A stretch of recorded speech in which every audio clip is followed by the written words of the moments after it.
A former Wisconsin man is now officially charged with murdering his 3 daughters in their River Falls home Tuesday. I'm joined now by 2 icons of the Today Show, Tom Brokaw and Jane Pauley. 60 years. Can you guys believe it? When you first walk into Robert's show, you'll notice these amazing splashes of color. But this isn't your average gallery where you can just stand back and admire the paintings from afar. Robert actually encourages you to walk right up and touch the work. Big cities like Atlanta, Chicago, and LA are expected to have some of the highest gas prices. But when it comes to filling up here in South Dakota, well, we may not have it all that bad. The former prosecutor during Moeller's second trial declined the invitation to watch the execution tonight. KDLT's Ashley Cragen spoke with the attorney, and she joins us now with more. Ashley? Once the weather starts to warm up, you see some interesting things. I've seen a few pairs of shorts, some sandals. No mittens for you today. I know, I didn't even wear my mittens today. During the commercial, both Tom and I were like, whoa, whoa there. It's a good day. It's a little crazy. Great. Well, thank you guys so much for joining me out here tonight. Once again, we are outside the KDLT studios where we are lighting it up blue for autism awareness. Yay! Back to you, Tom. Redshirting is a growing trend for parents who start their child in kindergarten at age 6 instead of the traditional age 5. But the big question for parents is, does it actually help a child succeed? Scott McGee has the story. And while the water continues to rise, there's another threat that has homeowners worried. The ice, which is already causing its fair share of damage. We'll be with you throughout the night to keep you up to date on all of the local races. Now, here are the numbers so far in the House race between Kristi Noem and Matt Berelick. Republican Kristi Noem is at 59% of the vote, and Democrat Matt Berelick has 41% of the vote.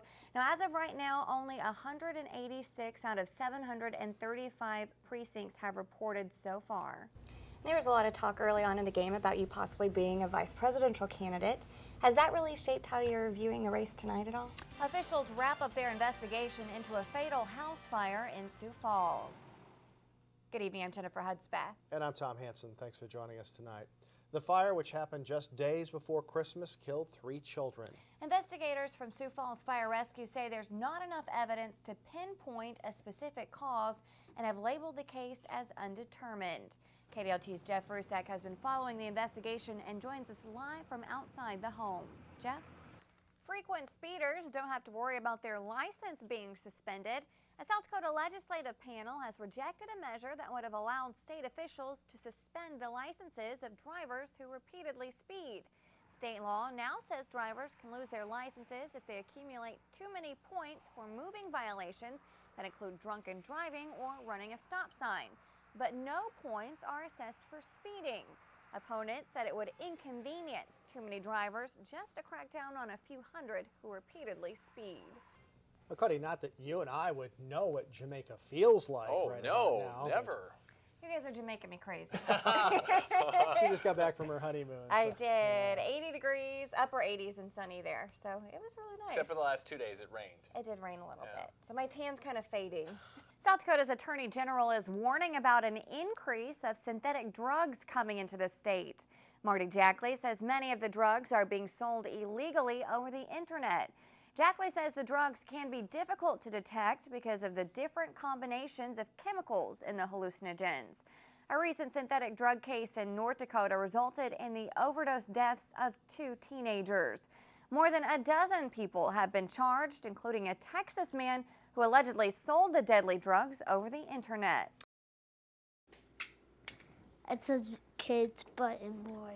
It's an unusual nickname, but Landon is anything but ordinary. Putting his noggin to good use, for the button boy, a picture of the brain takes on an entirely different meaning. It means to me the juvenile Huntington's disease of the brain. It affects the DNA and then it goes up to the brain. Landon and his sister Kate have always been close. But when Kate was diagnosed with a disease that will ultimately cut her life short, Landon became a man on a mission. He says, well, it's a disease, so you can just take medicine, right, Mom? And that was the first time that Landon really understood this is a life-changing event. It's not just Sissy is sick. 2 years ago, at age 18, Kate was told she has less than a decade to live. Juvenile Huntington's disease will cause her brain to deteriorate, leaving her unable to talk and confined to a bed. Either she doesn't get that care, she'll be buried, and other kids. Which is where the buttons come into play. These two are like the same, but they're different because ribbons that just says Kate's Button Brothers. Landon hands them out everywhere he goes. They're for free, but you can make donations. But that's not all. For the button boy, business turns into anything he can get his hands on. Now the bracelets cost money. He sells an assortment of jewelry. Oh, here's one. And he even collects cans. So far, he's raised about $800. It's his way of fighting back. Kick Jewel Huntington's butt. All jokes aside, Landon hopes his buttons will keep the bond he has with his sister alive. I think this is a way that he's dealing with it, and in return, he's actually helping all of us deal with it. A stuffed frog named Singapore Sam has become the center of their geography lessons as a special correspondent from Asia. So we think Mrs. Johnson and Singapore Sam are someone you should know. Holy Mary, Mother of God. At St. Mary's Catholic School in Worthington, Minnesota, Hail Marys, the Lord's Prayer, and rosary beads are a regular part of each school day. And if you start to look around Mrs. Johnson's room, you'll notice frogs are everywhere. Not only are they the class mascot, but each week, students look forward to a special treat. Hi, Missy. From halfway around the world, Mrs. Johnson's niece, Melissa Sy, joins the conversation. But she's not alone. Students are eager to visit with the focus of their lesson, a frog named Singapore Sam. How old is Singapore Sam? He says he can't tell me. Here's another frog from another country. Through Skype, Melissa talks to students about Singapore Sam's adventures in Asia. And they take turns asking her questions about a country they're growing more familiar with. Is there ice cream there? From food to animals to transportation, Melissa and Singapore Sam provide plenty of answers, giving each child their undivided attention. Some people have cars, but a lot of people take buses and trains and taxis too. Good question.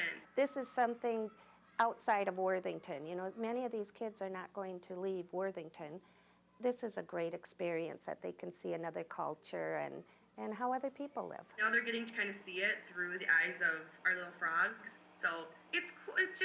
It's so different. It's unique and it's a great experience. I feel really lucky, really, really lucky. And with each visit, the kids soak up more information. It's so hot, and we decided it's so hot because Singapore is located close to the equator. Very good. Knowledge they've gained with the help of a frog who's hopped into their lessons, making this classroom excited to learn. Bye, you guys.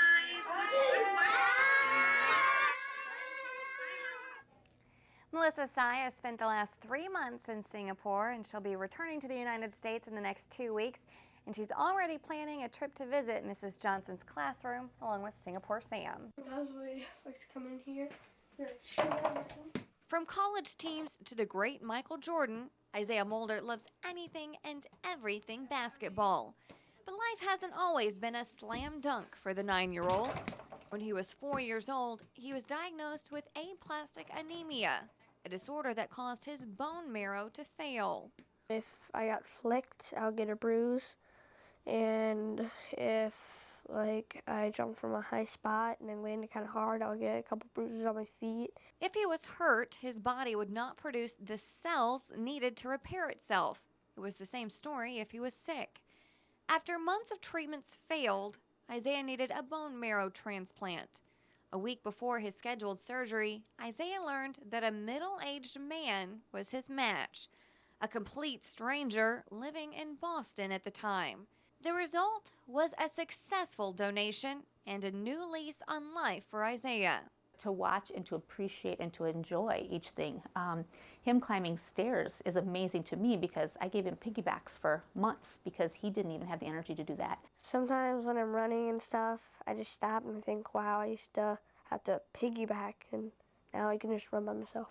Just last week, Isaiah and his family got a unique opportunity. After years of communicating only by email, they hopped on a plane to North Carolina to meet Isaiah's donor, Doug McClintock. About to go in and meet my donor. To see he and Isaiah right next to each other and to see them hold hands and shake hands and hug, to have all those miles brought together, that brought me to tears. For Isaiah, meeting Doug was overwhelming. He describes what it was like to finally say thank you. Probably, wow, this is the guy who has the same blood as me, who saved my life, who could have said no, but he said yes. A gift that has Isaiah leading a normal, healthy life, basketball included. I love sports. I love to hang out with my friends. I love to have sleepovers. I love to play with my brothers, like video games. Just like any regular boy, I feel great.